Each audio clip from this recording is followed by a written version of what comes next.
పరిశుద్ధమైన శ్రేష్టమైన నామమున చేరి వచ్చిన ప్రతి దైవ జనాంగాలకు మన ప్రభువు మన రక్షకుడైన యేసుక్రీస్తు వారి యొక్క శ్రేష్టమైన నామములో మీ అందరికీ శుభాభివందనములు. ఈ ఉదయకాల సమయంలో ప్రభువును ఆరాధించడానికి వచ్చిన ప్రతి వారికి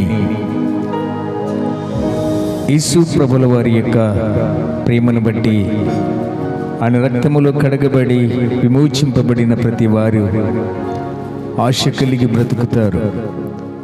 ఆసక్తి విషయములో మీరు మాంద్యులు కాక ఆత్మయందు తీవ్రత గలవారమై దేవుని యొక్క సన్నిధికి మనము చేరాలి.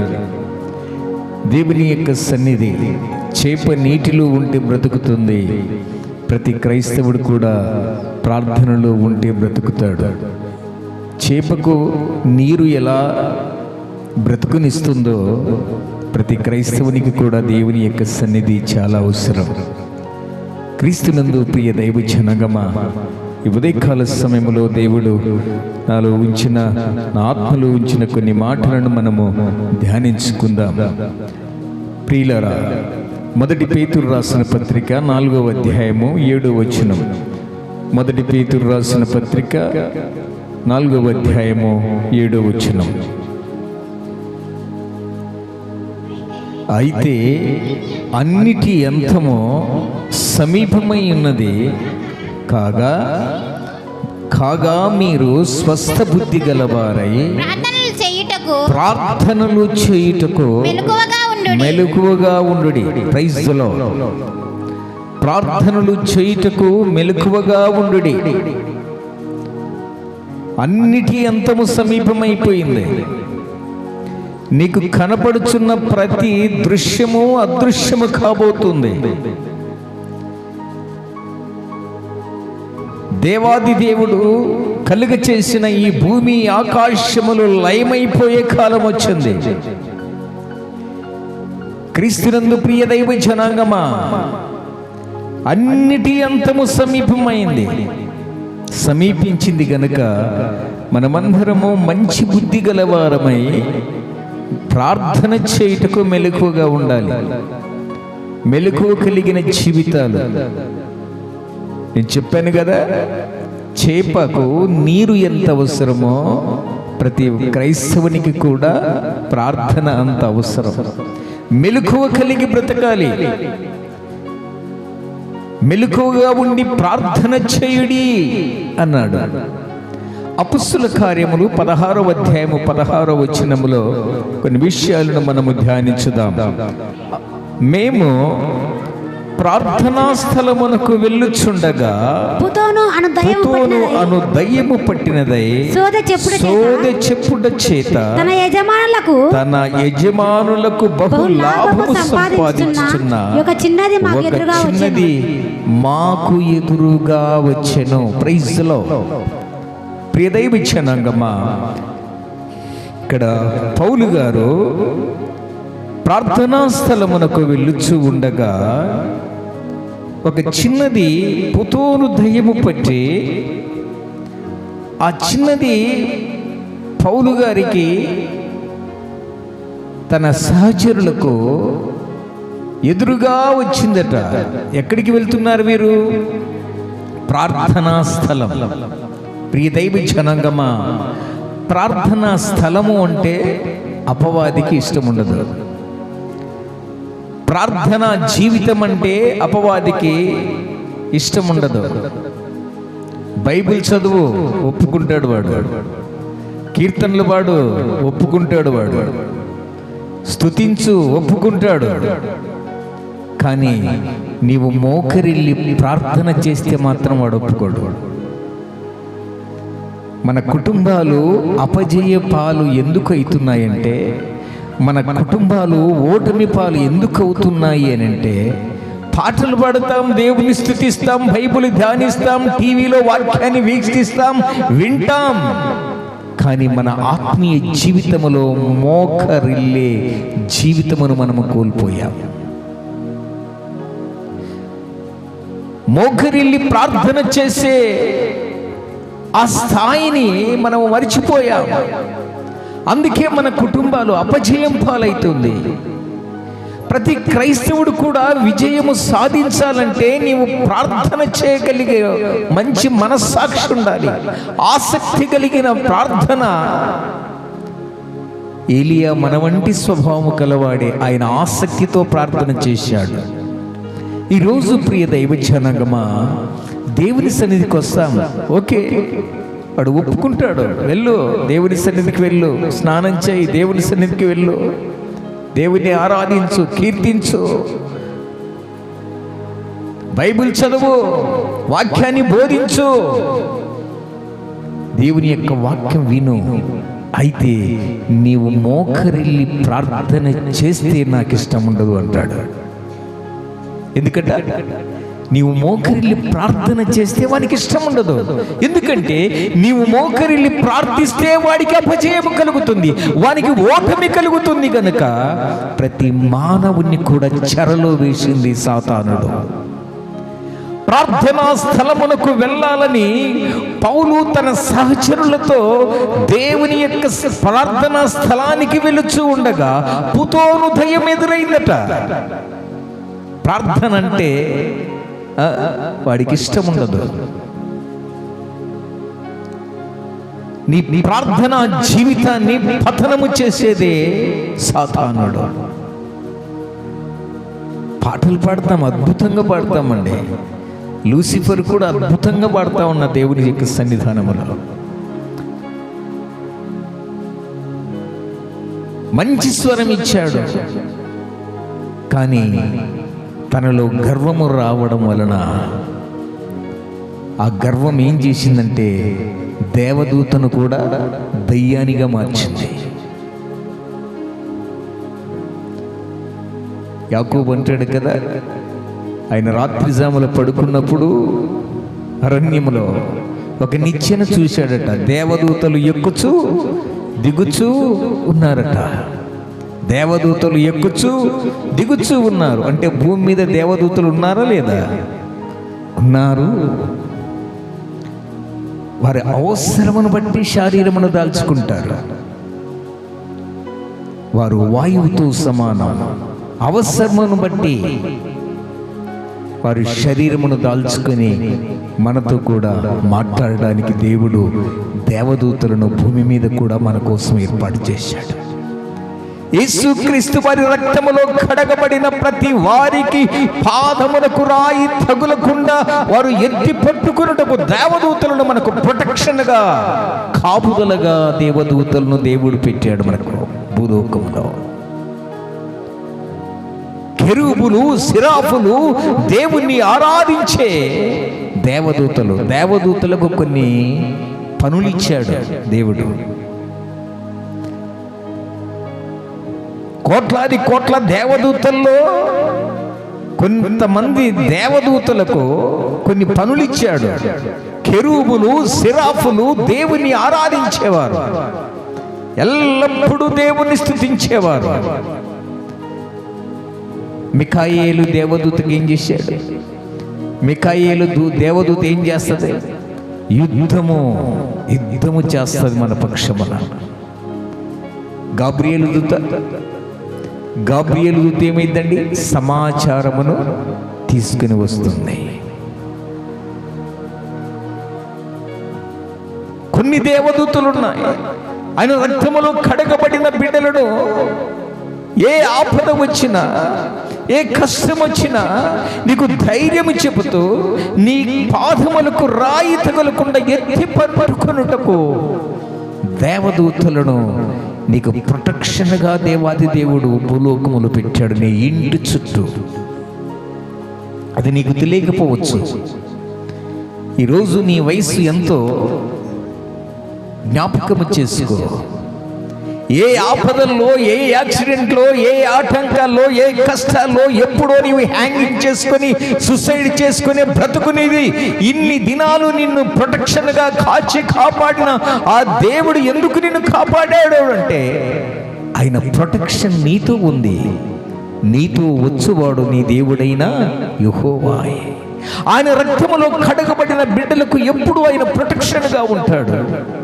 యోబు భక్తుడు ఆయన రక్తములో కడగబడినాడు గనక సాతానుతో చెప్పాడు, అతని శరీరమును ఏమైనా చేసుకో, కానీ ఆత్మను నీవు ఏమీ చేయకూడదు. శరీరము కేవలము నిష్ప్రయోజనం. వ్యాధులు వస్తాయి, రోగాలు వస్తాయి, బాధలు వస్తాయి. ఈ గుడారం అంతా ఒక రోజు ఈ భూమి మీద విడిచి వెళ్ళవలసిందే.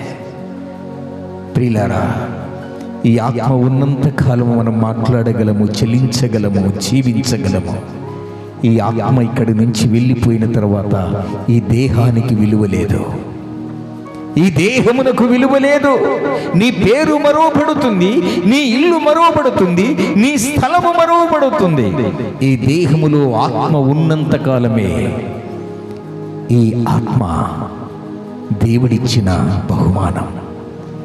ఈ ఆత్మ ఉన్నంత కాలం మనము మంచిని చేస్తాం, మంచిని ప్రకటిస్తాం, మెలకువగలిగి ప్రార్థన చేయటానికి మనం బ్రతుకుతాం. ఈ పుతోను దెయ్యము పౌలు గారికి ఎదురుగా వచ్చిందట. ఏ స్థలానికి వెళుతున్నారు? షాపింగ్ మాల్కి వెళ్తే దుష్టుడు పట్టుకోడు నిన్ను, సినిమా థియేటర్కి వెళ్తే దుష్టుడు ఆటంకపరచడు, ఫంక్షన్లకి వెళ్తే దుష్టుడు ఆటంకపరచడు, వివాహాలకు వెళితే దుష్టుడు ఆటంకపరచడు. ఎలాగైనా నీవు అక్కడ అపవిత్ర పడతావని మనకి తెలుసు.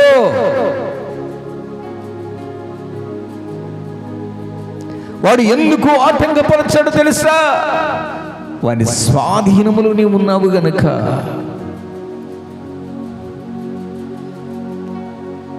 ప్రార్థనా స్థలం అంటే వానికి ఇష్టం ఉండదు, ప్రార్థనా స్థలం అంటే వానికి ఇష్టం ఉండదు. ఎందుకంటే చర్చికి వస్తే నీవు తప్పక మోకరిల్లాలి. కొందరికి మోకరిల్లి గుణం ఉండదు.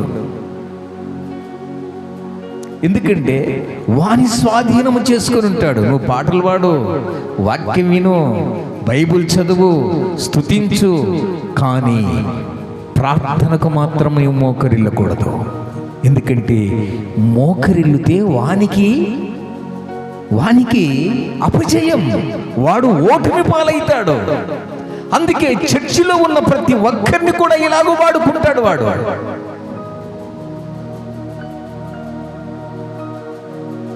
దేవుని యొక్క సన్నిధిలో ప్రియులారా పాటలు పాడతాం, వాక్యం వింటాం, కానీ ప్రార్థనకు మాత్రం సహకరించాం. ఎందుకు మన కుటుంబాలు అపజయము పాలవుతున్నాయంటే, ఎందుకు మన కుటుంబాలు శ్రమల పాలవుతున్నాయంటే, ఎందుకు మన కుటుంబాలు అసమాధానముతో జీవిస్తున్నాయంటే, భార్యాభర్తలకు ఇద్దరికి కాకుండా వాడు మధ్యవర్తిగా ఉండి, భార్యాభర్తలకు కూడా మధ్యవర్తిగా ఉండి వాడు విభేదాలు సృష్టించేవాడు. వాడు ఇద్దరిని కలిసి ప్రార్థన చేయడు. నీ గర్భవాసాన పుట్టిన నీ పిల్లలతో సహకరించి కుటుంబ ప్రార్థన, ఏకాంత ప్రార్థన చేయడానికి వాడు ఇష్టపడడు. అందుకే పౌలు గారు ప్రార్థనా స్థలానికి వెళ్ళుచూ ఉంటే వాడికి ఇష్టం కాదు, ఇష్టం లేదు. ఎదురుగా వస్తాడట, ఎదురుగా వస్తాడు. ప్రార్థనా స్థలానికి ప్రతి ఆదివారం దేవుని సన్నిధికి వచ్చేటప్పుడు నీకు కూడా కొన్ని అనేకమైన ఆటంకాలు కలుగుతుంటాయి.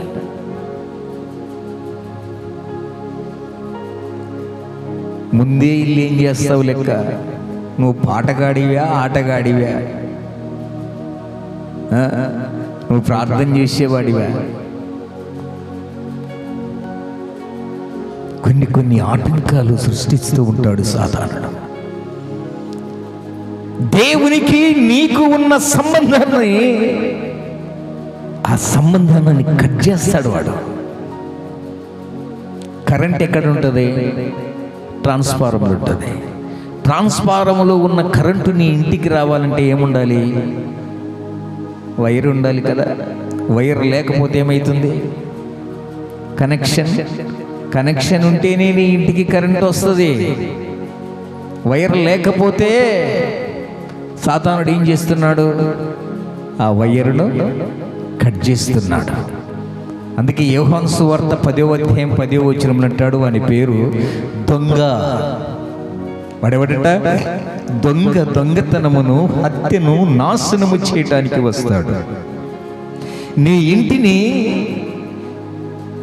కటిక చీకటిలోనికి, గాఢాంధకారములోనికి నెట్టి నీ ఇంటిలో ఉన్న ప్రతి సంతోషాన్ని, ప్రతి సమాధానాన్ని, ఆనందమును వాడు దొంగిలిస్తూనే ఉంటాడు. వాడు వెలుగు దూతైపోయి నీ ఇంటిని మాత్రము వాడు గాఢాంధకారములోనికి నెట్టేస్తాడు. వైర్ కట్ చేస్తే ఏమైపోతుంది? వైర్ కట్ చేస్తే ఏమైపోతుంది? కటిక చీకటే కదా, కటిక చీకటే కదా. ఒకరికొకరు కన్నులు కనిపించవు. దొంగ వస్తే డైరెక్ట్గా వాడు టార్చ్ లైట్ వేసుకొని వస్తాడా నీ ఇంటికి? ఫస్ట్ ఏం చేస్తాడు వాడు? కరెంట్ వైర్ కట్ చేస్తాడు. దేవునికి నీకు ఉన్న కనెక్షన్ కట్ చేశాడు. ఎలా కట్ చేస్తున్నాడు అంటే, పాటలు పాడతావు, దేవుని స్తుతిస్తావు, దేవుని వాక్యం వింటావు, దేవుని ఆరాధిస్తావు, దేవుని సన్నిధికి వస్తావు. నాటటాలు వాడు ఒప్పుకోడు, పో వెళ్ళు, దేవుని మందిరానికి వెళ్ళు. కానీ నీవు మోకరిల్లితే మాత్రం నాకు అపజయం కలుగుతుంది. నీవు మోకరిల్లి ప్రార్థన చేస్తే మాత్రం నాకు ఇష్టం ఉండదు.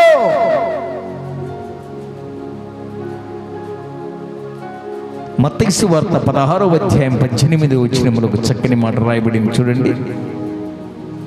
మత్తయి సువార్త 16వ అధ్యాయం 18వ వచనం.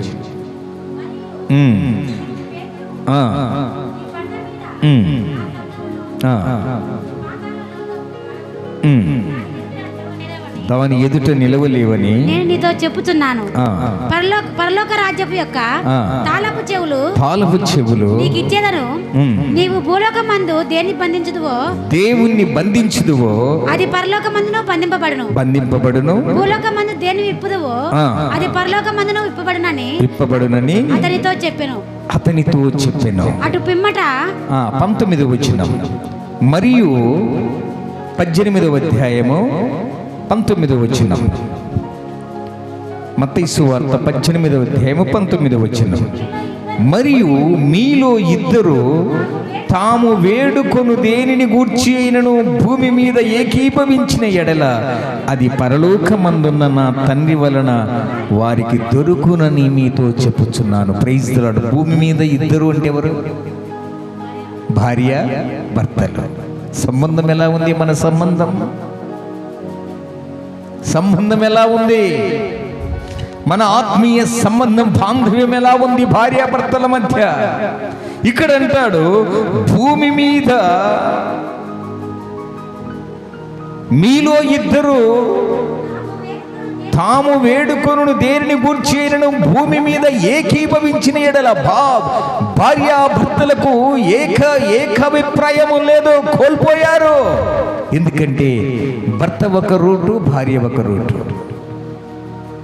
ఏమండి, ప్రార్థనకు రండి, ఆదివారం కదా అంటే నువ్వు వెళ్ళు అంటే ఆమె భోంచేస్తే నీ కడుపు నిండుతుందా? ఏకీభవించట్లేదు. ఎందుకు మన కుటుంబాలు శ్రమల పాలైపోతున్నాయంటే, ఎందుకు మన కుటుంబాలు అసమాధానముతో ఉన్నాయంటే, ప్రియ దైవ జనాంగమా, భార్యాభర్తల మధ్య తమ గర్భవాసాన పుట్టిన పిల్లలకు, అన్నదమ్ములకు ఐక్యత లేకపోవడం వలన, భార్యాభర్తలకు ఐక్యత, ఏకభావము లేకపోవడం వలన, ఇద్దరు కూడి కుటుంబముతో కూడి కుటుంబ ప్రార్థన చేసుకోవడం వలన మన మీద వాడు దాడి చేస్తూనే ఉంటాడు. ఇప్పుడు మనల్ని చూస్తే వాడికి సంతోషమా కాదా? సంతోషమే. ఎందుకంటే వాడి ఛాలెంజ్ వాడు ఎప్పుడు గెలుస్తూనే ఉన్నాడు. చూడు, ప్రార్థనకు వస్తారు కానీ వారిని మోకరిల్లనే చెయ్యను అంటాడు. ఎందుకంటే భూమిని మోకార్లు తాకుతే వాడికి అపజయము. వేకువజామున లేచి నీవు కన్నీరు కార్చి నీవు మోకరిల్లితే ఆ కుటుంబానికి విజయమని వానికి తెలుసు. అయినా ప్రియ దైవ జనాంగమా, నీకు బడలికనో ఏదో ఒకటి సమస్య సృష్టించి, ఏదో ఒక చింత సృష్టించి ప్రార్థనా జీవితాన్ని వాడు దొంగిలిస్తూ ఉంటాడు. ఏ దొంగ అయితే ఇంటిలోనికి వచ్చి నీ ఆనందాన్ని, నీ దొంగతన, నీ యొక్క కుటుంబంలో ఉన్న సంతోషాన్ని, సమాధానాన్ని, ఆనందాన్ని దొంగిలిస్తూ ఉంటాడో, ఆదిమ కాలములో అవ్వ ఆదాము కుటుంబములోనే ఘోర నరహత్య. ఎవరండి? కయ్యూను తన సొంత తమ్మున్నే బండరాయితో కొట్టి చంపేశాడు. వాడు ఇద్దరు కూడితే వానికి ఇష్టం ఉండదు. నోవాహు ఓడలోనికి ఇద్దరిని రమ్మన్నాడు. అంటే జంతువులను గాని పక్షువులు గాని జలరాశుల్లో పోతూ పెంటి దేవుని సన్నిధానములో కూడా ప్రియులారా, భార్యాభర్తలు ఇరువురు ఏక మనసుతో ప్రార్థన చేస్తే ఏమైపోతుండ? భూమి కంపించిందంట. పౌలు శీలుడు చెరసాలలో ప్రార్థన చేస్తే వారు అర్ధరాత్రి వేళ, మధ్యరాత్రి వేళ కీర్తనలు పాడుచు ప్రార్థిస్తూ ఉన్నప్పుడు చెరసాల ప్రార్థనలో అంత శక్తి ఉంది. దేవుని మందిరమునకు వస్తే వాడు ఒప్పుకుంటాడు. వాడు వెళ్ళు, దేవుని మాటలు విను, వాక్యం చెప్తున్నప్పుడు బైబిల్ చదువు, వాక్యాలు అందించు. వాళ్ళు స్తుతించేటప్పుడు నీవు కూడా స్తుతించు, నీవు ఆరాధించు. కానీ నీవు మోకరిల్లి ప్రార్థన చేస్తే మాత్రము నేను ఒప్పుకోను. రండి, నమస్కారము చేసి యెహోవా సన్నిధిలో మనము మోకరించుదము అన్నాడు. నీ విధేయతే నీకు విజయము చేకూరుస్తుంది. గత వారములో నోవాహు విధేయత ఏమైందండి? నోవాహు విధేయతే విజయానికి సూత్రముగా ఆరాతు కొండపైన నిలబెట్టాడు దేవుడు. అంత ఎత్తైన స్థలములో, భూమి మీద నుంచి ఎత్తైన స్థలములోనికి తీసుకెళ్ళాడు. ఏటి ద్వారా? నీటి ద్వారా ఆ యొక్క ఓడను నడిపించాడు. ప్రియ దైవజనమా, దేవుని యొక్క సన్నిధానములో నీ ప్రార్థన అనే కనెక్షన్ వాడు కట్ చేస్తూ ఉన్నాడు. దేవుని సన్నిధానములో మనము ప్రార్థన చేస్తే అదే ఒక ఉదాహరణ. పౌలు శీలులు మధ్యరాత్రి వేళ వారు ఏక మనసు కలిగి, ఏకభావము కలిగి ప్రార్థన చేస్తే చెరసాల ఏమైపోయింది? పునాదులు కదిలాయట. మోషే ప్రార్థించగా ఆహారము కురిపించితివి, యెహోషువ ప్రార్థించగా సూర్యచంద్రుల నాపితివి. యెహోవా నీ నామము ఎంతో బలమైనది, ఎంతో బలమైనది. శాశ్వతమైన ప్రేమతో నిన్ను కాపాడుచు దేవుని స్తుతించి ఆరాధించడానికి కెరూబులను, సిరాఫులను, నీకు ఏ ఆపద, ఏ ఇబ్బంది, ఏ ఆటంకాలు కలగకుండా భూమి మీద దేవదూతలను ఏర్పాటు చేసి నీ పక్షమున యుద్ధము చేయడానికి మిఖాయేలు దేవదూత, నీ పక్షమున శుభవార్త తీసుకురావడానికి గబ్రియేలు దూత, ఇలాంటి వారందరినీ నీకు కాపుదలగా పెట్టాడు. యేసుక్రీస్తు రక్తములో కడగబడిన ప్రతి వారిని ఆయన కాపాడుతూ ఉన్నాడు. ఆయన కాపాడుతూ ఉన్నాడు. ప్రార్థనా స్థలమునకు రావటానికి పుతోనుని దెయ్యము ఏం చేస్తున్నదట? ఎదురుగా వచ్చిందట. ప్రార్థనకి వెళ్తున్నాం, అక్క ఏమి వెళ్ళినవులే, కొంచెము షాపింగ్ మాల్కి వెళ్దాం రా అంటే ఏం చేస్తావు నువ్వు? ఇలాంటి చిక్కులు పెట్టే పాపాలు చేస్తాడు వాడు.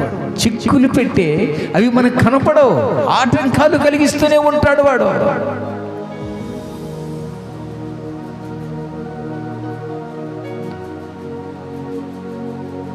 సెల్ ఫోన్ వాడతాం. సెల్ ఫోన్ ఏం చేస్తాడు వాడు? టెలిఫోన్ వైర్ కట్ చేస్తాడు. ఎందుకు? పక్కింటి వారికి నీకున్న కనెక్షన్ కట్ చేస్తాడు. దొంగ దొంగ నడిస్తే పక్కింటి వారు వస్తారు కదా.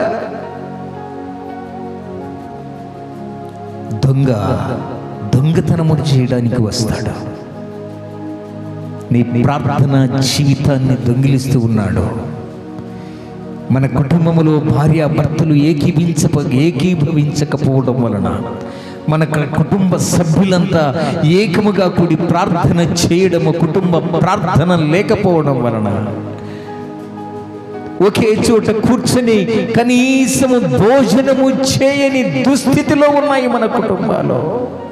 మనలో ఉన్న ఏకత్వాన్ని దొంగిలిస్తూ ఉన్నాయి. మనలో ఉన్న సమాధానాన్ని, సంతోషాన్ని దొంగిలిస్తూ ఉన్నాడు వాడు. అందుకే బైబిల్ గ్రంథం చెప్తూ ఉంది, భూమి మీద ఇద్దరు ఏకీభవిస్తే నువ్వు భూమి మీద ఏమి పుతావో అది పరలోకములో ఆయన నామముని విప్పబడుతూ ఉంటుంది. నీవు ఏమి అడుగుతావో ఆయన దయచేస్తాడు. దయచేయకపోవటానికి కారణం ఏమిటంటే భార్యాభర్తలకు ఐక్యత లేదు. తల్లిదండ్రుల మధ్య, పిల్లల మధ్య మంచి బాంధవ్యము లేదు. వాడు ఆ కనెక్షన్ అనేది తెంపేశాడు. కనెక్షన్ తెంపేశాడు. ప్రియులారా, నీ హీరో ఎవరు అంటే ఏం చెప్తావు? ప్రభాస్ అంటాం, మహేష్ బాబు అంటాం, అల్లు అర్జున్ అంటాం, చిరంజీవి అంటాం, పవన్ కళ్యాణ్ అంటాం. ఇప్పుడు యువతను కదిలియండి, మీ హీరో ఎవర్రా అంటే సినిమా హీరోల పేర్లన్నీ చెప్తాడు. ఎప్పుడైనా నీవు దిగంబరిగా ఉన్నప్పుడు నీకు బట్ట ఇచ్చాడా? నీవు ఆకలితో ఉన్నప్పుడు ఆహారం పెట్టాడా? నీవు ఆసుపత్రికి వెళుతున్నప్పుడు నీకు కనీసం ఒక టోకన్ తీసి 150 రూపాయలు ఎవరైనా ఖర్చు పెట్టారా? ఎవర్రా నీ హీరో? నీకు జన్మనిచ్చిన తల్లి, తండ్రి. నీ తండ్రి లేకపోతే నీవు ఈ స్థితిలో ఉండవు. నీ తండ్రి నీకు హీరో.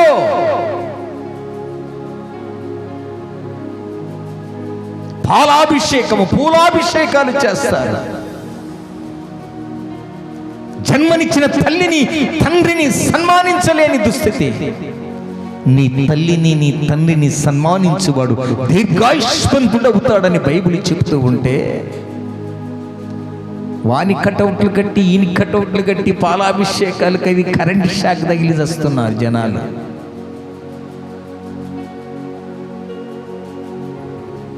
అవసరమా నీకు?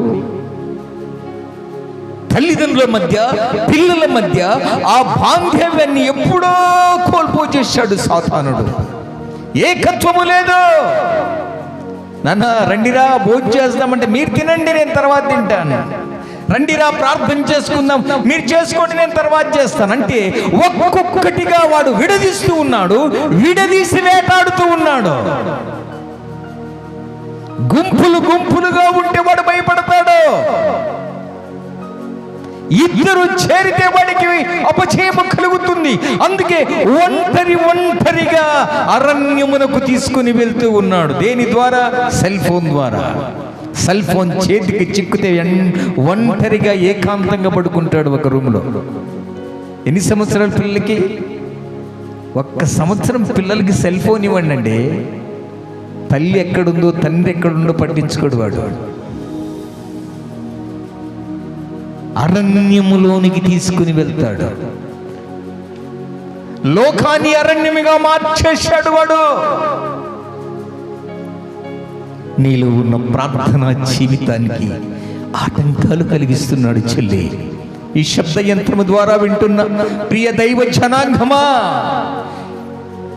నీకు డబ్బున్నా, ధనమున్నా, హోదా ఉన్నా, ఖండబలము, కుల గర్వము, కుల బలము ఏది ఉన్నా కానీ నీ ధనము శాశ్వతము కాదు, ఈ కిరీటాలు శాశ్వతము కాదు. డబ్బును చూసి మురిచిపోకో. డబ్బున్నవాడైనా కానీ, డబ్బు లేనివాడైనా కానీ 70-80 సంవత్సరముల నీ ఆయుష్కాలం. ఇందిరాగాంధీకి డబ్బు లేదా? రాజీవ్ గాంధీకి డబ్బు లేదా? ఎన్టీ రామారావుకు డబ్బు లేదా? వైఎస్ రాజశేఖర రెడ్డి గారికి డబ్బు లేదా? ఎందుకు చనిపోయారు వారు? మనిషిని యొక్క ఆయుష్కాలము జానడు మూరెడైంది, మూరెడు బారెడైంది. 120 సంవత్సరముల ఆయుష్కాలం ఇప్పుడు 70-80 సంవత్సరములకు కుదించబడి ఉన్నది.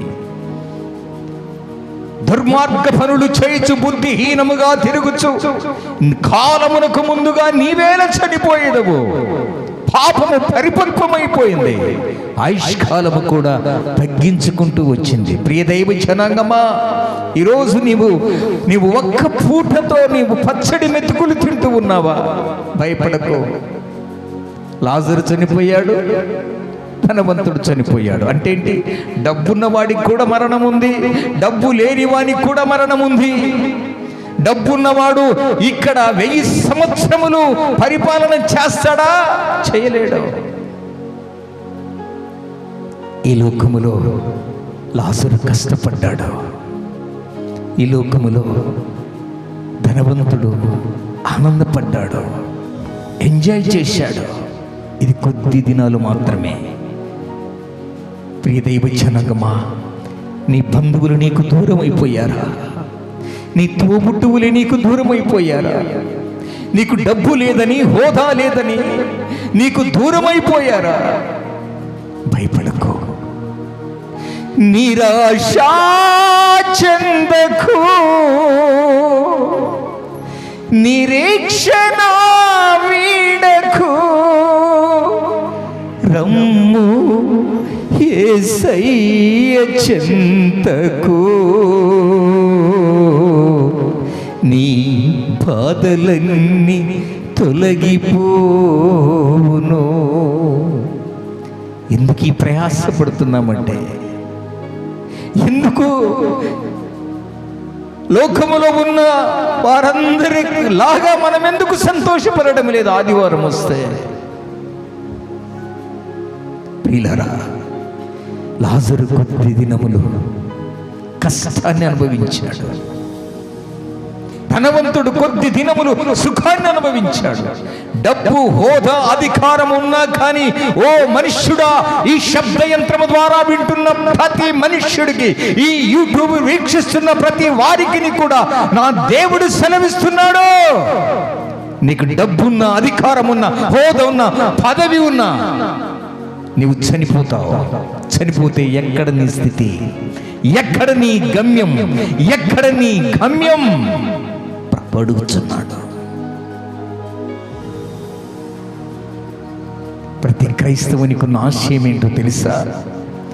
తలనొప్పి వస్తే, కడుపు నొప్పి వస్తే, పిల్లలు పరీక్షలు వస్తే, వివాహాలకు కాదు, దేవుని నమ్ముకోవడము. మన నిరీక్షణ ఏంటంటే, లాజరు యొక్క నిరీక్షణ ఏంటి అంటే, ధనవంతుని యొక్క గడప దగ్గర ఎందుకు కనిపెట్టుకున్నాడంటే, అయ్యా ఈ భూమి మీద నా తల్లిదండ్రులు బీదవారు కావచ్చు, నేను అనాథను కావచ్చు, అయ్యా వస్త్రహీనుణ్ణి, దిగంబరిగా ఉన్నానయ్యా, కురుపులతో నిండి ఉన్నానయ్యా, నీ రాజ్యము కోసం నేను కనిపెట్టుకొనిచున్నానయ్యా. ఒకరోజు నేను చనిపోతాను, ఒకరోజు ధనవంతుడు చనిపోతాడు. కానీ ధనవంతుని యొక్క ఆయుష్కాలము 70-80, కానీ నా ఆయుష్కాలము 1000 ఏళ్ళు నీతో పరిపాలన చేయడానికి, నీతో నేను ఉండడానికి. ఈ లోకంలో నుండి నేను నమ్ముకొని నీతో నేను స్నేహం చేసి, నీతో ఉన్న అది కరువైనా, ఉపద్రవమైనా, ఏదైనా కానీ నేను భరించి నీతో నేను పొందుపరుచుకున్నట్టుకు నీ పొందు ధన్యకరమని భావించి నీతో నేను నీ స్నేహం కావాలని ఆశపడి నీతో ఉన్నానయ్యా. మోషేకేం తక్కువ, రాజకుమారుడు అనిపించుకున్నట్టు ఐగుప్తుకు మహారాజు అయ్యా అంటే ఒప్పుకోలే. క్రీస్తు బిడ్డలతో నేను శ్రమను నిందలను భరించాలి. ఈరోజు క్రైస్తవ జనాంగమా, నీ బంధువుల చేతనే, నీ భర్త చేతనే, నీ తల్లిదండ్రుల చేతనే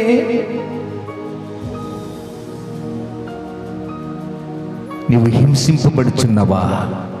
నిందలు మోయిచున్నావా? నా ప్రభు సెలవిస్తూ ఉన్నాడు, ఈ భూమి మీద నీ ఆయుష్కాలము 70-80. ధనవంతునికి కూడా అంతే, బీదవాడికి కూడా అంతే.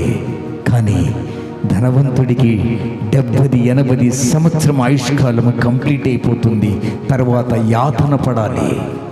కానీ లాజరు యొక్క జీవితము నిత్య జీవాన్ని సంపాదించుకున్నాడు. అబ్రహాము రొమ్మున ఆనుకొని బ్రతుకుచూ ఉన్నాడు. దీనికోసం ప్రార్థనకు రావాలండి, దీనికోసం మోకరిల్లాలండి. ఈ యొక్క ఆశయము కోసము దేవుని నమ్ముకోవాలి. కొందరు కేకులు ఇస్తారంటే దేవునికి ప్రార్థనకి వెళ్తారు, సారీలు ఇస్తారంటే, చీరలు ఇస్తారంటే, ఇప్పుడు కొత్తది ఆధార్ కార్డు తీసుకుంటున్నారు, డిజిటల్ స్క్రీన్ అని ఆధార్ కార్డు తీసుకొని ఇప్పుడు వాళ్ళ సభ్యులుగా చేర్చుకుంటున్నారట.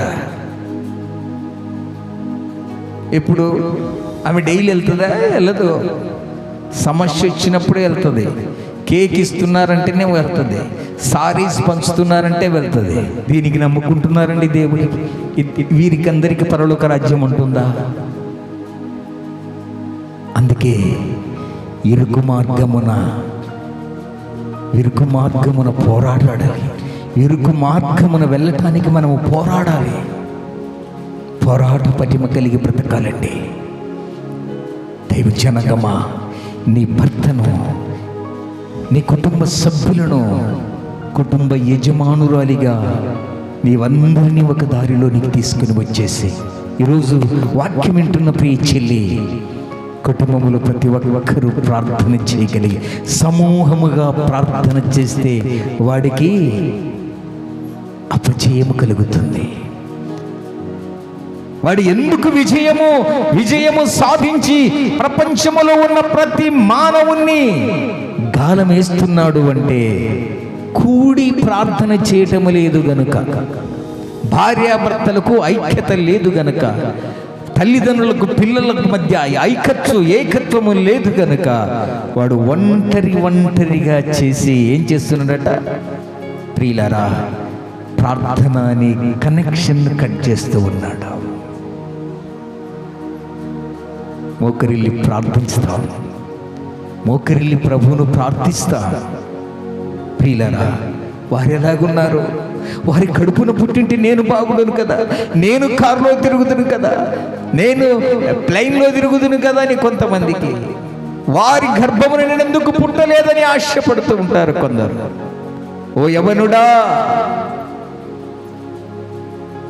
ప్లైన్లో తిరిగేవాడు చనిపోతాడు, ప్లైన్ కనిపెట్టిన వాడు చనిపోతాడు, నీకు వైద్యం ఇస్తున్న డాక్టర్ చనిపోతాడు, నీకు న్యాయం చెప్తున్న జడ్జి ఒకరోజు చనిపోతాడు, నీకు పాఠాలు నేర్పుతున్న టీచర్ ఒకరోజు చనిపోతాడు. నిలబడిన నేను, కూర్చున్న మీరు, ప్రతి వారికి మరణం అనేది ఉంది. అందుకే ఏం చెప్తాడు తెలుసా? ప్రియులారా, ఇనుము కంటే బలమైనది ఏంటి? ఇనుము కంటే బలమైనది అగ్ని. ఇనుమును ఏం చేస్తుంది? కాల్చేస్తుంది. ఇనుము కంటే బలమైనది అగ్ని, అగ్ని కంటే బలమైనది నీరు, నీటి కంటే బలమైన వాడు మనుష్యుడు. ఎందుకంటే ఆ నీటినంతా తాగేస్తాడు. ఇనుము కంటే బలమైనది అగ్ని, అగ్ని కంటే బలమైనది నీరు, నీటి కంటే బలమైన వాడు మనుష్యుడు, మనుష్యుడి కంటే బలమైనది మరణము, మరణము కంటే బలమైన వాడు నా యేసు ప్రభుల వారు. ఓ మరణమా, నీ ముల్లెక్కడా అని సమాధిని గెలిచిన నజరేయుడైన యేసు క్రీస్తు ప్రభుల వారు ఆయన మరణాన్ని చేయించాడు. మరణాన్ని చేయించున్నాడు. మనకి ప్రియులారా, ఈరోజు ఈ లోకం విడిచి బోధిస్తున్న నేను ఇక్కడే కుప్ప కూలిపోయినా కానీ నా దేవుని రాజ్యములో నేను ఉంటానని నిరీక్షణతో బ్రతకాలి. అమ్మా, ఈ లోకాశలకు నీవు రావద్దు. ప్రార్థనకు, నీ కడుపు నొప్పికి, నీకు వ్యాధికి, నీ బాధలకు దేవుని సన్నిధికి నమ్ముకోవద్దు. దేవుణ్ణి ఆరాధించకు, ఇది తప్పు. నా దేవుడు నాకు 1000 ఏళ్ళ ఆయుష్కాలము, 1000 ఏళ్ళు ఆయనతో నేను ఉండాలి. ఆయనే నిజమైన దేవుడని గ్రహించి ఆయన్ను ఆరాధించు. అప్పుడు నీకు నిత్య జీవాన్ని దేవుడు ప్రసాదిస్తాడు. మొదటి దినవృత్తాంతముల గ్రంథం 5వ అధ్యాయము 20వ వచనం. మొదటి దినవృత్తాంతముల గ్రంథము 5వ అధ్యాయం 20వ వచనం. యుద్ధమందు వారు దేవునికి మొరపెట్టగా ఆయన మీద వారు ఆయన మొర. Praise the Lord. క్రీస్తునందు ప్రియ దైవ జనమా, వీరు ఎలాంటి వారంటే ఉదయాన్న లేస్తే కష్టపడేవారు. యుద్ధం అంటే ఎప్పుడు కత్తి పట్టిన వారు కాదు, ఈటి పట్టిన వారు కాదు, విల్లు పట్టిన వారు కాదు. వీరు నేల మట్టితో ఇటుకలు తయారు చేస్తూ కష్టజీవులైన వారు. యుద్ధం అంటే తెలియని వారు. ఏ యుద్ధం చేశారట వీరు? ప్రియులారా, ప్రార్థననే యుద్ధం. ప్రార్థననే యుద్ధము. మరలా ఒకసారి చదువమ్మా. యుద్ధమందు వారు దేవునికి మొరపెట్టగా ఆయన మీద వారు నమ్మిక ఉంచి ఉన్నందున ఆయన వారి మొర ఆలకించెను గనుక వారిని జయించుటకు వారికి సహాయము కలిగెను. చప్పట్లు కొట్టి దేవుణ్ణి మహిమపరుస్తాం. జయించుటకు సహాయము కలిగెను అంటే వారు ఎప్పుడు యుద్ధ శూరులు కాదండి, చెమటోడ్చి కష్టపడేవారు. మనుష్య కాదు, గోత్రికులు వీరు.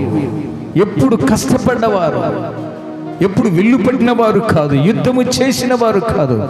అటువంటి వారికి కూడా మోకాళ్ళ జీవితంతో మోకరించి ఆ గుణము, మోకరిల్లి ప్రార్థన చేసి ఆ సద్గుణాన్ని వారు సంపాదించుకున్నారు గనుక ఆ శ్రమల్లో, ఇరుకుల్లో, ఇబ్బందుల్లో వారు ప్రార్థన చేశారు గనుక, దేవునికి మొరపెట్టారు గనుక సహాయము పొందుకున్నారు. అందుకే ఇరుకునందు మొరపెట్టగా విశాలమందు జవాబిచ్చే దేవుడైన క్రీస్తునందు ప్రియ దైవ జనగమా, ఈ ఉదయకాల సమయములో మనమందరము ప్రభు యొక్క సన్నిధానములో ఎందుకు ప్రార్థించలేకపోతాం తెలుసా? లూకాసు వార్త 21వ అధ్యాయం 34వ వచనం. లూకాసు వార్త 21వ అధ్యాయం 34వ వచనం. మీ హృదయములో ఒకవేళ తిండి వలన, మత్తు వలన, ఐహిక విచారమ మందముగా ఉన్నందున ఆ దినము అకస్మాత్తుగా మీ మీదికి ఉరి వచ్చినట్లు రాకుండగా మీ విషయమై మీరు జాగ్రత్తగా ఉండుడి. ఆ దినము భూమి ఎంతంతటా నివసించు వారందరికీ అకస్మాత్తుగా కాబట్టి జరగబోవు వీటినెల్లటినీ తప్పించుకొనుటకు మనుష్య కుమారుని ఎదుట నిలవబడుటకు ఎల్లప్పుడూ ప్రార్థన. చప్పట్లు కొట్టి దేవుని మహిమపరచుదాము. నిద్ర మత్తు కలుగజేసేది దుష్టుడు. తిండి, అధికమైన తిండి, తిండిపోతూ, తిట్టుపోతూ, పొగరుపోతూ, తిరుగుపోతూ ఇలా చేసేది వాడు దుష్టుడు. ఎందుకంటే ప్రియులారా, తిండి వలన, మత్తు వలన, ఐహిక విచారం వలన నిన్ను పడగొడతాడు వాడు. ముసలమ్మ ముచ్చట్లకు అవ్వమ్మ ఏం చేసింది? ఏకాంతంగా కూర్చున్నప్పుడు ఈ పండు తినొద్దన్నాడు మా దేవుడు అన్నప్పుడు ఇది నిజమా అంటే డౌట్లు క్రియేట్ చేస్తుంటాడు వాడు.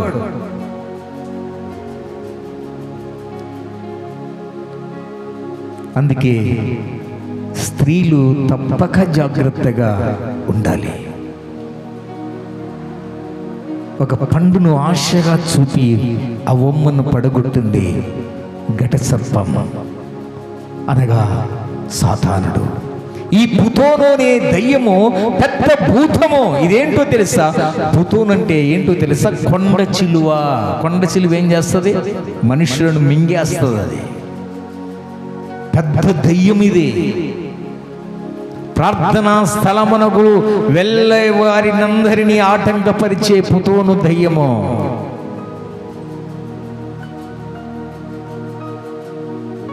కుటుంబాల్లో ఉన్న సంతోషం, ఆనందాన్ని దొంగిలిస్తూ ఉంటారు. అందుకే తిండి, మత్తు, ఐహిక విచారము వలన మనము మందముగా ఉన్న ఎడల అకస్మాత్తుగా ఉరి వచ్చినట్లు మన మీదికి దేవుని యొక్క ఉగ్రత రాకుండా జరగబో వాటన్నిటిని తప్పించుకున్నట్టుకు మనుష్య కుమారుని ఎదుట నీవు నిలబడి ఎల్లప్పుడూ ఆయన ఎదుట నీవు నిలబడుటకు నీవు ఎల్లప్పుడూ ప్రార్థన చేశాలి. ఎల్లప్పుడూ ప్రార్థన ఎల్లప్పుడూ ప్రార్థన చేయాలి. ప్రకటన గ్రంథము 6వ అధ్యాయము 4వ వచనం. ప్రకటన గ్రంథము 6వ అధ్యాయము 4వ వచనం. అప్పుడు ఎర్రనిదైన వేరొక గుర్రము బయలు వెళ్ళెను. మనుష్యులు ఒకనికొకడు చంపుకున్నట్లు భూలోకములో సమాధానము లేకుండా చేయుటకు ఈ గుర్రము మీద కూర్చున్న వానికి అధికారం ఇవ్వబడెను. దైవ జనాంగమా, ఎర్రని గుర్రం మీద వాడు బయలుదేరాడు. మనుష్యులు ఒకనికొకడు చంపుకుంటున్నారు, చంపుకునేటట్లు చేస్తూ ఉన్నారు. ఆస్తి కోసం అన్నదమ్ములను చంపుకుంటున్నారు.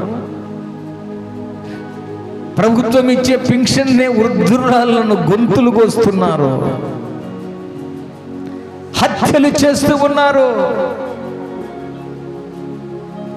కట్టుకున్న భర్తనే కిరాతంగా చంపేస్తున్నారు. భార్యలను కిరాతకంగా చంపేస్తూ ఉన్నారు. ముక్కలు ముక్కలు చేసి ఆనవాలు లేకుండా చేస్తూ ఉన్నారు.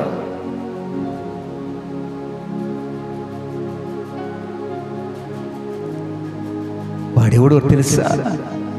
ఎర్రని గుర్రము మీద కూర్చొని లోకమంతా సంచారం చేస్తూ ఉన్నాడు. నీ ఇంటిలో ఒకడు చనిపోతే మనకు బాధ, కానీ వానికి ఆనందం. వీడు పాపములో చచ్చిపోయాడు గనక ధనవంతునికి పడిన శిక్ష వీనికి పడుతుంది అంటే వాని ఆశయం ఏంటి? భూలోకములో వారి యొక్క సమూహము గొప్పగా చేసుకోవాలి.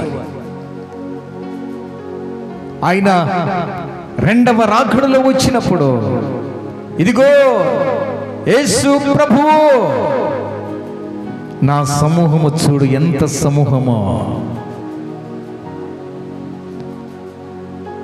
పరలోకములో నన్ను తోసివేసినప్పుడు నీ మీద నేను ఛాలెంజ్ చేసి వచ్చాను భూమి మీదకి. నీ పోలికతో ఉన్న ప్రతి మనుష్యుణ్ణి ఎలా చేశానో చూడు. ఈ రంగు ప్రపంచము, ఈ రంగుల ప్రపంచములో మానవునికి ఎన్నో ఆశలు చూపి నా సమూహముగా ఎంతమంది ఉన్నారో చూడు అని చెప్పి యేసు ప్రభుల వారికి వారి సైన్యాన్ని చూపిస్తూ ఉంటాడు. పడిపోతున్నారండి ఈ రంగుల ప్రపంచంలో. పక్కన డీజే సౌండ్ వచ్చిందంటే ఏది వింటామా? మనం వాక్యం వింటామా? అక్కడికి వెళ్తామా? రోడ్డు మీద ఏదైనా సందడి అయితే ఇంట్లో ఆ గ్యాస్ ముట్టించింటారు, అయినా బయటికి వెళ్తాం. అంటే అంత ఆకర్షణది. ప్రార్థనకు వస్తే 10 నిమిషాలు లేట్ అయితే నీరసించిపోతాం.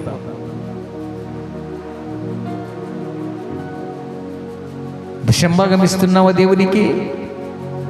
24 గంటలంటే ఎన్ని గంటలు ఇవ్వాలి నువ్వు దేవునికి? ఇంచుమించు 3 గంటలు ఇవ్వాలి నువ్వు.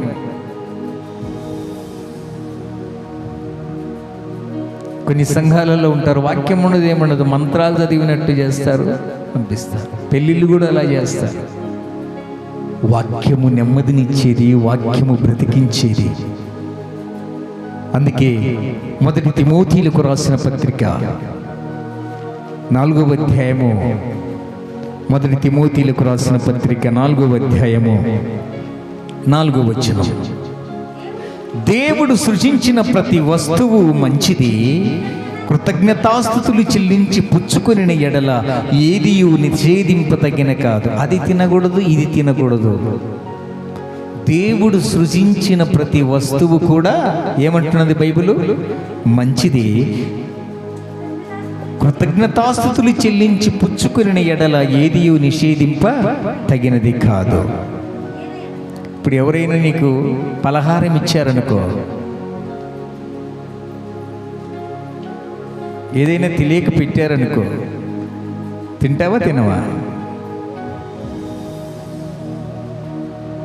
హోటల్లో 5 స్టార్ హోటల్కి వెళ్ళు, బ్లూ స్టార్ హోటల్కి వెళ్ళు, గంగా హోటల్కి వెళ్ళు, ఎక్కడికి వెళ్ళు, ఈ చట్నీ ఎలా రుబ్బుతారో తెలుసా? ఎక్కడి నుంచి తెస్తారో కొబ్బరికాయలు తెలుసా? దేవాలయంలో నుంచి ఆ టెంకాయలు తీసుకొని వచ్చి చట్నీ తయారు చేస్తారు.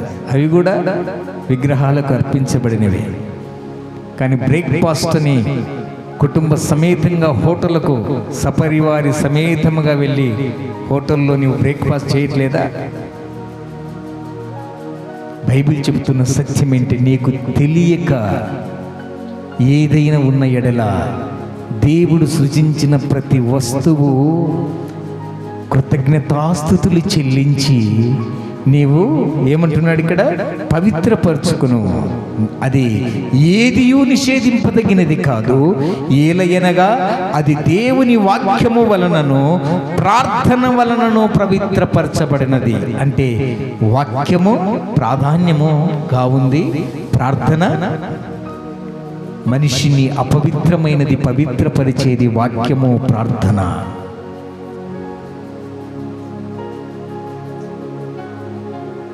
ప్రతి మనిషిని ఎర్రని గుర్రము మీద వచ్చేవాడు అరణ్యమునకు తీసుకుని వస్తున్నాడు. నీ ఇల్లును అరణ్యించేస్తున్నాడు. నీకు తెలియకుండానే హత్యలు జరుగుతున్నాయి కుటుంబములో. నీకు తెలియకుండానే నరహత్యలు. కత్తితో పొడిస్తే కాదండి, మాటలతోనే హత్యలు చేస్తారు కొంతమంది. మాటలు కత్తుల్లాంటి చురుకైన మాటలతో హత్యలు చేస్తూ ఉంటారు. ఒక ఆవిడ టౌన్లో మాకు తెలుసు, సరోజమ్మ గారికి కూడా తెలుసు. చదువుకోమ్మా, ఎందుకు ఆ స్నేహితులు, బుద్ధిగా చదువుకో, ఎగ్జామ్ ఉంది కదా అన్నదట. వెంటనే స్టూల్ వేసుకొని పోయి ఫ్యాన్ కురేసుకొని వచ్చింది. చిన్న మాటే కదా.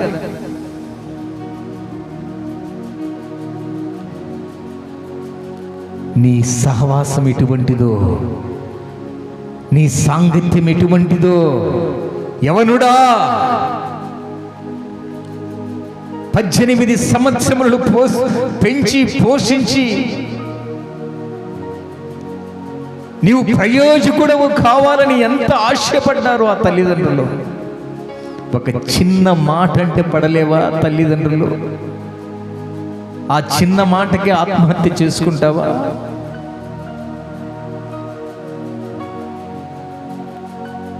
నీ కాలమునకు నీవేళ చనిపోయేదపో. ప్రభువును కలిగి బ్రతుకు, ప్రభువును సంపాదించుకో.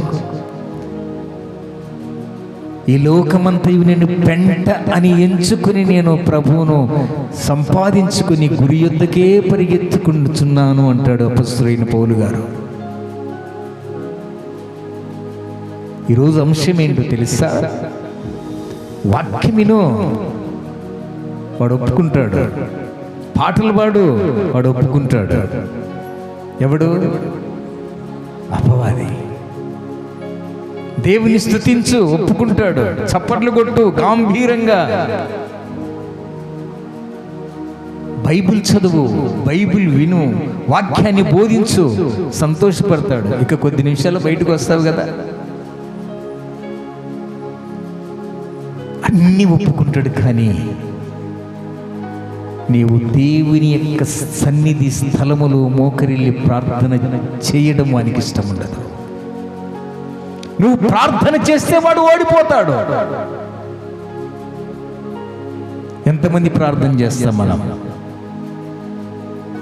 ఎన్ని కుటుంబాలు అసమాధానముతో, నరహత్యలు ఎన్ని కుటుంబాల్లో జరుగుతున్నాయి. సమాధానమును కోల్పోయి, ఇంత డబ్బున్న, కోట్ల ఆస్తి ఉన్నవా ఇంటిలో సమాధానము లేదని ఎంతో మంది ఏడ్చి అల్లాడుతూ ఉన్నారు సమాధానము కొరకు. యేసయ్య దగ్గరికి వచ్చిన వారికి, అమ్మా నీవు సమాధానము గలదానివై వెళ్ళుము అన్నాడు.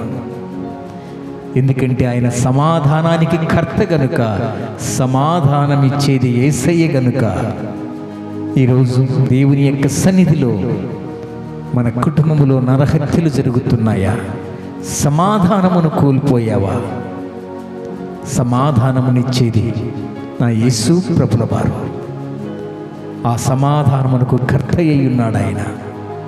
ఆశ్చర్యకరుడు, ఆలోచనకర్త, బలవంతుడైన దేవుడు, నిత్యుడగు తండ్రి, సమాధానకర్త.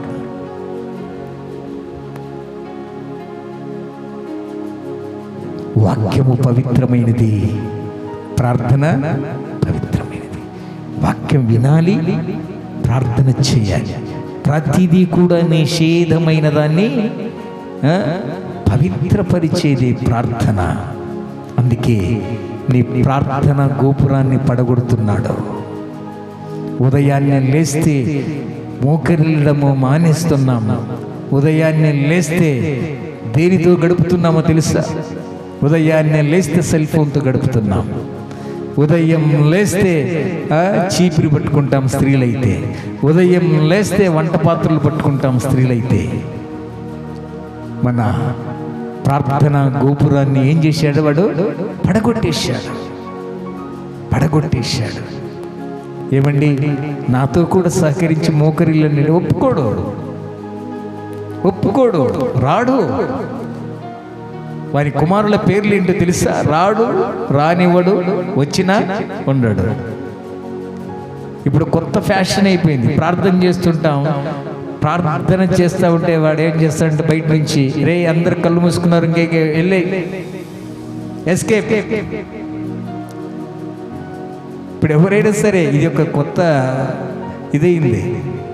ప్రార్థన చేస్తుంటామా, కళ్ళు మూసుకుంటుంటామా? ప్రార్థన చేసుకుందాం, అందరూ కన్నులు మొయ్యండి అంటూనే వాడు ఉండడు అక్కడ. అంటే వాడికి ప్రార్థన అంటే, చెప్పండి అమ్మా, ప్రార్థన అంటే ఇష్టమా? ఇష్టం ఉండదా? పాటలు పాడేటప్పుడు ఉంటామా? కీబోర్డు వాయించేటప్పుడు ఉంటామా? చప్పట్లు కొడతామా? దేవుణ్ణి ఆరాధిస్తామా? వాక్యం వింటామా? కానీ ప్రార్థన అంటే వాడికి గిట్టదు. ప్రార్థన అంటే బయటికి వెళ్తాడు. రే మోకరిల్లుతున్నావు, రా నీతో పనింది.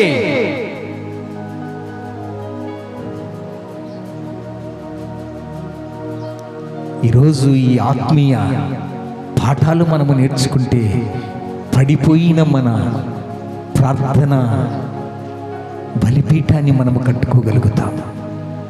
ప్రార్థనా జీవితాన్ని మనము కలిగి ఉంటే మనమందరము ఏక మనసు కలిగి భూమి మీద ఇద్దరు ఏకీభవించి, ఇద్దరు అంటే తల్లి తండ్రి కావచ్చు, భార్య భర్తలు కావచ్చు, అన్న తమ్ముళ్ళు కావచ్చు, అక్క చెల్లెళ్ళు కావచ్చు, ఏక మనస్సు మేడగదిలో 120 మంది ఏక మనస్సుతో ప్రార్థన చేస్తే పరిశుద్ధాత్మను పొందుకున్నారు.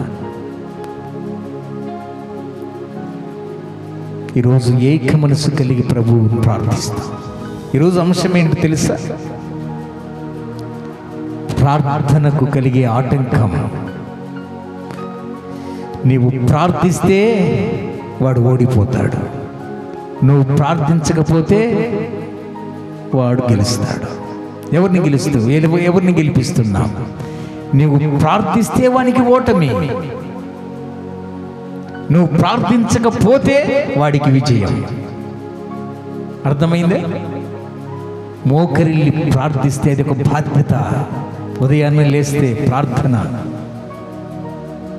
ఇలాంటి ప్రార్థనా జీవితాన్ని కలుసుకొని ఈ ప్రార్థనా జీవితాన్ని అంతరించేది ఏంటో తెలుసా? మొట్టమొదటిగా తిండి.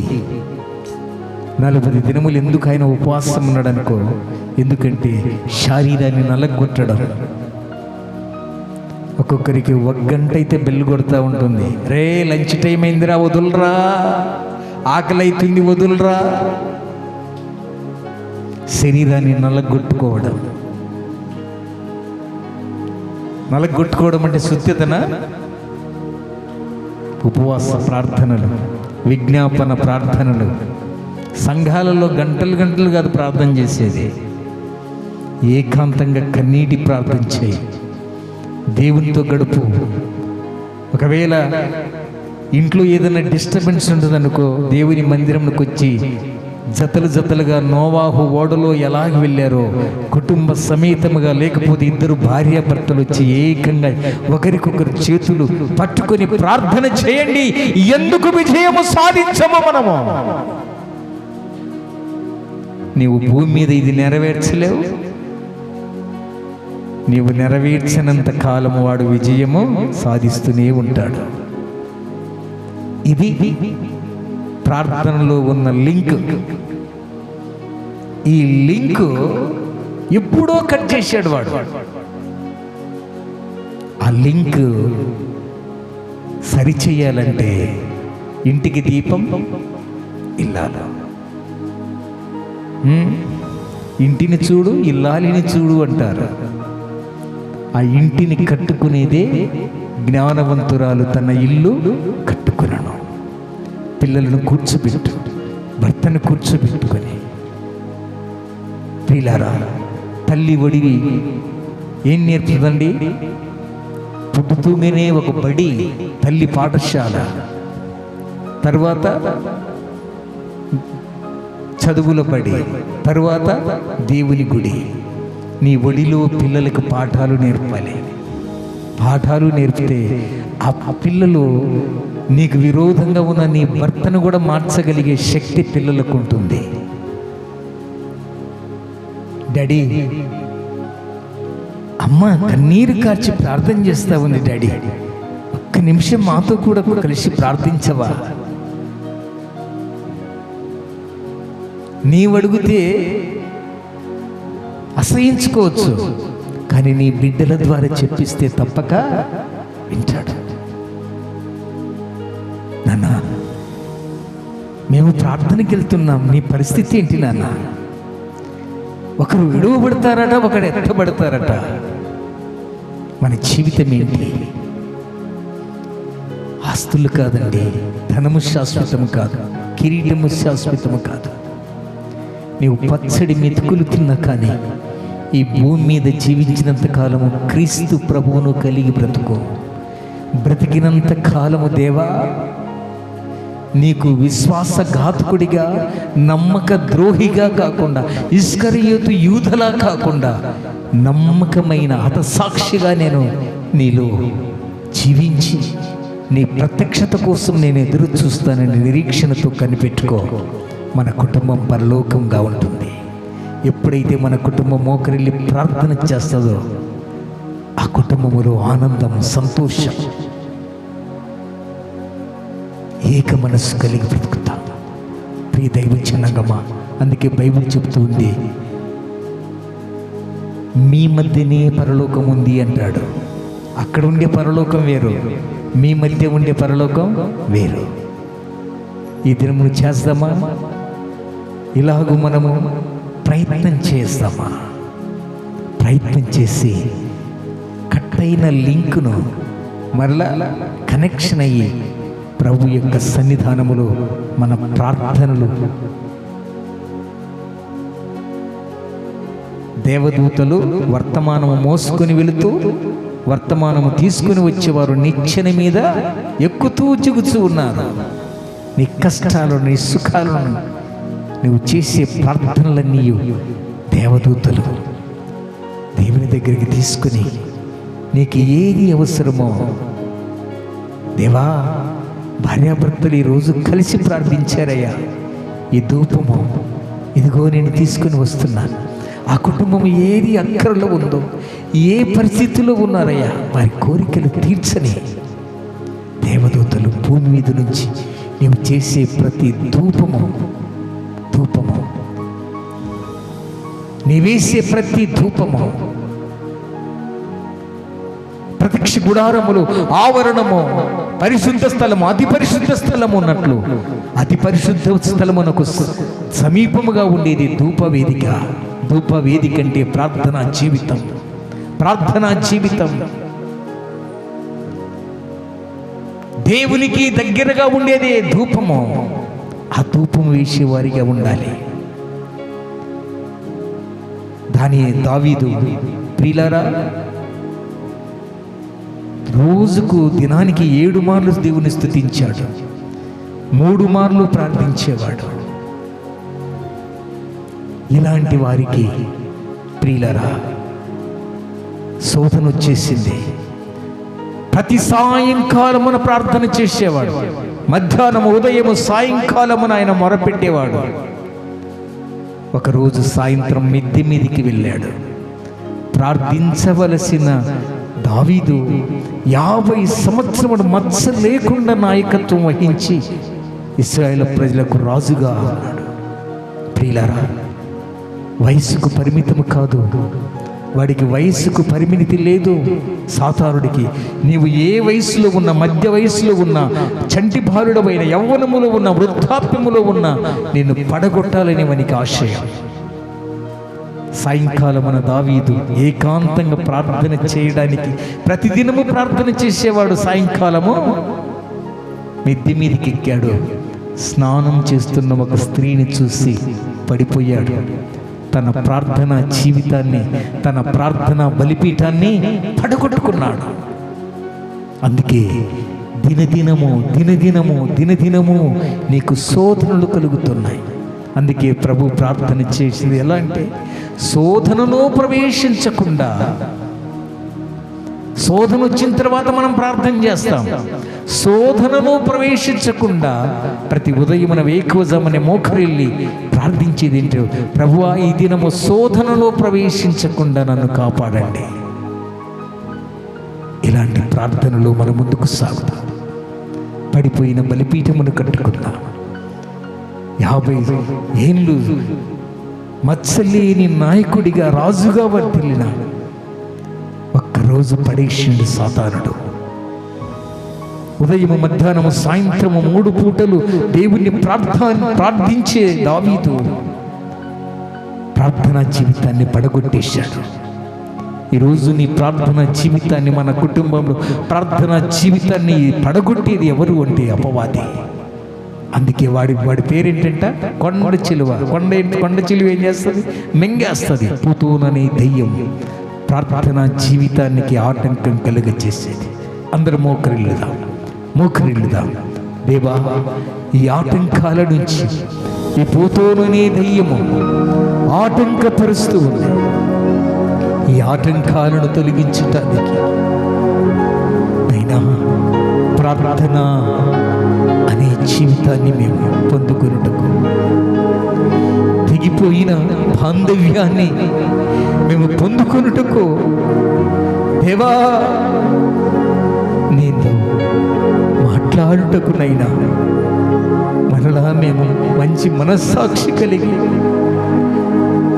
నైనా మొరపెట్టుటకు ప్రభువా, వేకువజామునే నిన్ను ఇద్దరు కూడి ఏక మనసు కలిగి ప్రార్థన చేస్తే భూలోకములో విప్పబడింది, పరలోకములో అయ్యా ఏదైనా బంధించిన ఎడల నీవు పరలోకములో విప్పబడుతుంది అంట. భూమి మీద భార్యాభర్తలుగా ఏకీభవించేటట్లుగా, కుటుంబములో ఏకత్వము కలిగి ప్రార్థన చేసేటట్లుగా మా కుటుంబాలకు సహకారిగా ఉండండి దేవా. సంసోను అనుదినము డెలీలా తన ప్రాణం ఎక్కడ ఉందో అని విసిగించాడు. అనుదినము పొతీఫరును భార్య యేసేబును,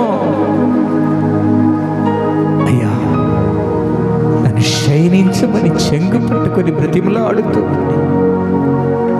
దినదినము సౌలు దావీదును చంపటానికి ప్రయత్నం చేస్తూ ఉండేవాడు. దేవా, ఒక్క దినము కాదు నైనా, మేము కన్ను మూసేంత వరకు ప్రభువా మా ఆశ, మా ఆశయం ప్రార్థనా జీవితము కలిగి బ్రతకాలని ఆశపడుతున్నాం. ఒక్క దినము కాదయ్యా, వారపు దినములు కాదయ్యా, 40 దినముల ఉపవాసము కాదయ్యా.